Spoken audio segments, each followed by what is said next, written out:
I was floored when I heard this news, but Tessa Bailey announced that she is going to be working on a third book in the Bellinger sister series, which has been completed for a little bit now. When I first heard this announced, I was intrigued, definitely, but also so confused because, again, it's called the Bellinger sister series, and there's only two sisters. So immediately I was like, secret sister? Is that what's going on? And I didn't like that aspect of it because I feel like they really focused on like how loyal the dad was and everything, and for them to just have a secret sister, I felt like would have kind of tainted that relationship they had with him. I am confused about how this is going to go down and how it's going to fit into the series. Hannah, Fox, Brendan, and Piper will all have cameos, and when I started looking it up, people had a good idea that this could potentially be the mom's love story. So then the cameos of them originally could be as their little kids. I'm always a little wary, I have to admit, when authors that have completed series or books that are just standalones add in another book that will be coming around suspiciously around the time of when they have an adaptation of that book coming out. As we know, It Happened One Summer just got announced that it's being turned into a movie with Nina Dobrev and Tyler Hoechlin. So I was kind of like, when I first heard this, I was like, okay, is this just her trying to produce something to go along with the movie? Because I do know that's a good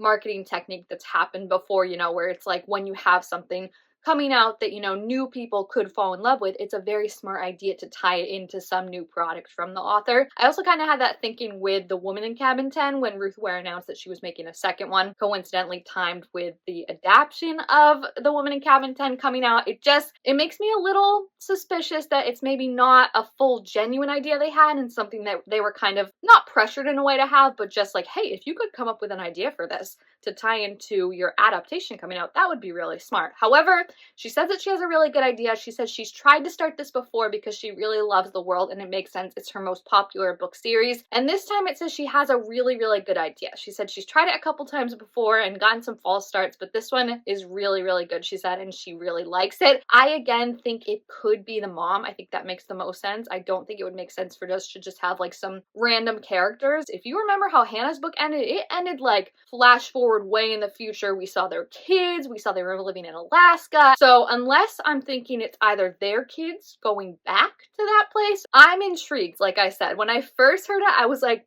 no, this series is wrapped up and done. Like, why are you gonna taint it by making some kind of like secret sister or anything like that? But then when I started to read people's comments and think about it more and say that like it could be the mom, it could be a future child, it could even be the grandma, people were saying. So yeah, let me know what you think about it down below in the comments if you think this is gonna be a good idea to expand upon the universe or if they should have just left it at the two books where it was. Thank you guys all so much for watching, and I will see you next time. Bye!